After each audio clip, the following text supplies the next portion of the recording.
क्या आपको पता है करीब 10,000 वर्षों से बिल्लियां मनुष्य के साथ रह रही हैं। जहां इंसान होते हैं वहां बिल्लियां होती ही हैं और शायद इसीलिए बिल्लियों को एक सामाजिक जानवर भी कहा जाता है। यदि दुनिया के सबसे लोकप्रिय पालतू जानवर की बात की जाए तो कुत्ते के बाद बिल्ली का ही नाम आता है और इसी को ध्यान में रखकर अपनी आज की इस वीडियो में हम आपको बिल्लियों की 10 दुर्लभ नस्ल के बारे में बताने वाले हैं जिन्हें शायद ही पहले आपने कभी देखा या सुना हो। तो चलिए दोस्तों, बिना टाइम वेस्ट किए आज की वीडियो को स्टार्ट करते हैं। सेर्वल दोस्तों, मध्यम आकार की ये विदेशी बिल्ली मध्य और दक्षिण अफ्रीका में पाई जाती है। हालांकि ये अमेरिका में भी एक पालतू जानवर के रूप में बहुत ज़्यादा पॉपुलर है। इन विदेशी बिल्लियों को उनके साइज और लुक्स काफ़ी ज़्यादा इंटरेस्टिंग बनाते हैं। एक सामान्य बिल्ली के कंपैरिजन में ये बिल्लियाँ लंबी होती हैं। अगर आपने अचानक से इन्हें अपने घर के बाहर देखा तो आप एक सेकंड के लिए धोखा भी खा सकते हैं, क्योंकि ये दिखने में बिल्कुल एक चीते की तरह नजर आती है। लेकिन मजे की बात यह है कि ये बिल्कुल भी खूंखार नहीं होती। इनका नेचर बहुत ही ज़्यादा विनम्र होता है। ये शांत रहना पसंद करती हैं और ये केवल छोटे जानवरों को ही अपना शिकार बनाती हैं, इसलिए आपको इनसे डरने की बिल्कुल भी ज़रूरत नहीं है। आज तक किसी भी सेर्वल कैट द्वारा किसी इंसान को मारने का एक भी मामला सामने नहीं आया है। पीटरबाल्ड कैट्स बिल्ली की एक अनोखी नस्ल है जो आमतौर पर रूस में पाई जाती है। इन बिल्लियों की सबसे खास बात यह है कि इनके शरीर पर आपको एक भी बाल देखने को नहीं मिलेंगे और इसी वजह से ये बिल्लियां लोगों के बीच बाल्ड कैट के नाम से बहुत ज़्यादा फेमस हैं। वैसे अगर देखा जाए तो इनमें सभी बिल्लियां गंजी नहीं होती हैं। कुछ के शरीर पर बाल होते हैं, लेकिन समय के साथ साथ इनके बाल झड़ते जाते हैं। अगर बात करें इन बिल्लियों के पर्सनैलिटी की तो बता दें कि असल में ये काफ़ी ज़्यादा चंचल होती हैं। खैर, ये जितनी ज़्यादा चंचल होती हैं उससे अधिक ये इंटेलिजेंट भी होती हैं और शायद यही वजह है कि ये बिल्लियाँ दुनिया की अन्य बिल्लियों के मुकाबले हम इंसानों को बेहतर तरीके से समझ पाती हैं। कोरट दोस्तों, आधुनिकता के इस युग में दुनिया काफ़ी आगे निकल चुकी है, लेकिन आज भी बिल्लियों को लेकर अंधविश्वास कम नहीं हुए हैं। जहां आज भी काली बिल्ली को अपशकुन के रूप में देखा जाता है, तो वहीं कुछ बिल्लियों को गुड लक चार्म के रूप में भी देखा जाता है, जिनमें से एक कोरट भी है।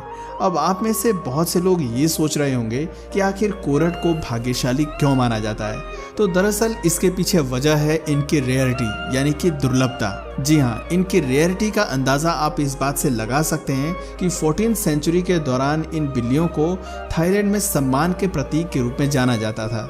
कुछ लोग इनका इस्तेमाल अपना स्टेटस दिखाने के लिए भी करते थे, तो वहीं इन्हें विश्वास के प्रतीक के रूप में भी एक दूसरे को दिया जाता था। वैसे दोस्तों, ये बिल्लियाँ काफ़ी रिजर्व्ड नेचर की होती हैं। इन्हें शोर शराबा बिल्कुल पसंद नहीं होता। शायद यही वजह है कि आज ये विलुप्त होने की कगार पर पहुंच चुकी हैं। वैसे अगर आप भी किसी कोरट को देखते हैं तो परिस्थिति की परवाह किए बिना एक लॉटरी टिकट खरीद लें, क्योंकि आपका दिन लकी हो सकता है। कैराकल्स आमतौर पर अपने आक्रामक प्रवृत्तियों के लिए जानी जाती हैं, क्योंकि ये दिखने में बिल्कुल लिंक्स की तरह लगती हैं। वैसे कुछ लोगों का मानना है कि ये दिखने में भले ही लिंक्स की तरह हो, लेकिन इनका नेचर बिल्कुल सेर्वल कैट्स की तरह होता है। कुछ का तो ये भी मानना है कि कैराकल सेर्वल कैट से भी अधिक अच्छे व्यवहार वाले होते हैं। कैराकल्स भी आम बिल्लियों की तरह कम्युनिकेशन के लिए हिसिंग का उपयोग करती हैं और ये बहुत ज़्यादा इंडिपेंडेंट होती हैं। वैसे तो कैराकल को पालतू जानवरों के रूप में जाना जाता है, लेकिन कभी कभी ये बिल्लियाँ दूसरों के लिए समस्या उत्पन्न कर देती हैं।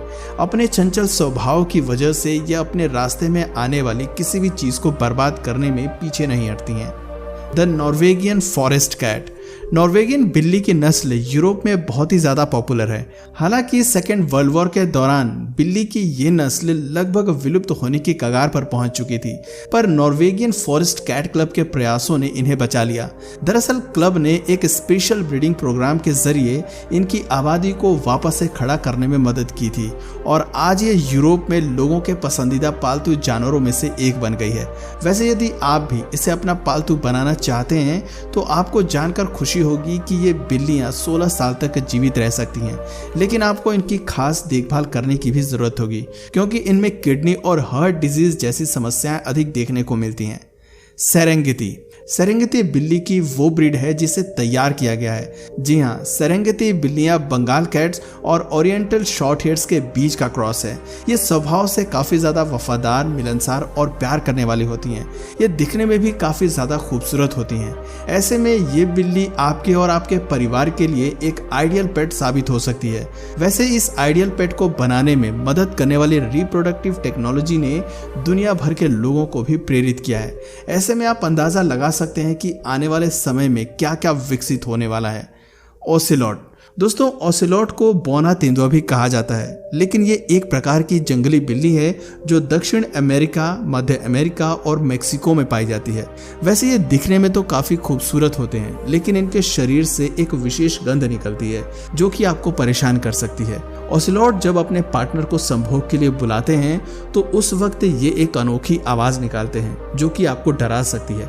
ओसेलॉट की खाल जैगुआर और तेंदुए जैसी होती है और अपने इसी खाल की वजह से किसी जमाने में ये लाखों की संख्या में मारे भी गए थे।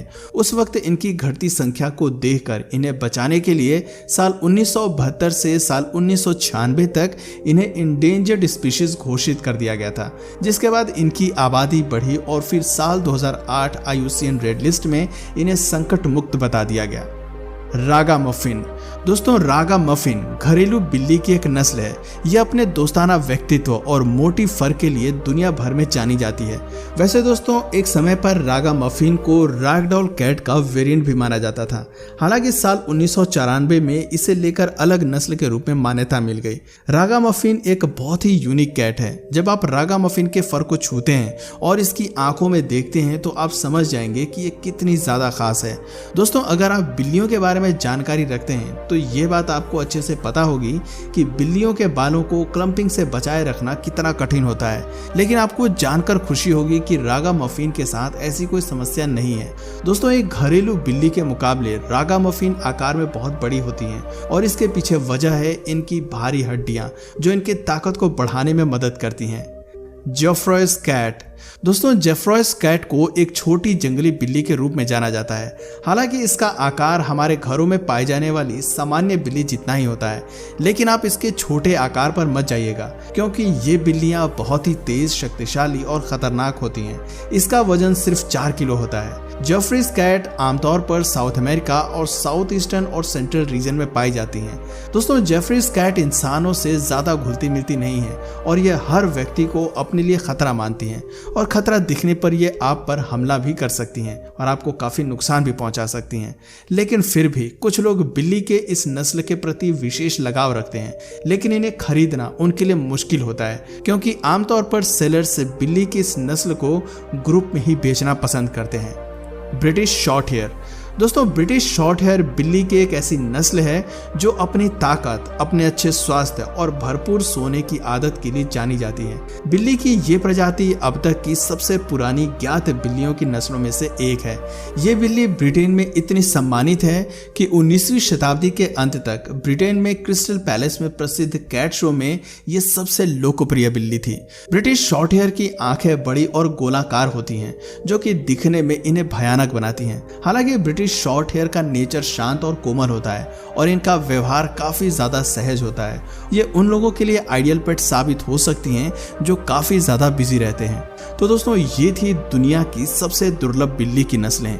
इनमें से कौन सी बिल्ली की नस्ल आपको सबसे ज्यादा इंटरेस्टिंग लगी, नीचे कमेंट सेक्शन में जरूर बताइए। और अगर इस वीडियो से आपको कुछ नया जानने या सीखने को मिला या फिर इंटरेस्टिंग लगा तो प्लीज इस वीडियो को एक लाइक करके अपने फ्रेंड्स और फैमिली में से जरूर शेयर करें। और यदि आप इस चैनल पर नए हैं तो प्लीज इस चैनल को सब्सक्राइब करके बेल नोटिफिकेशन आइकन को ऑन कर लीजिए ताकि हमारे आने वाले वीडियोस आप मिस ना करें। मिलते हैं फिर किसी वीडियो में नए टॉपिक के साथ, तब तक के लिए नमस्कार।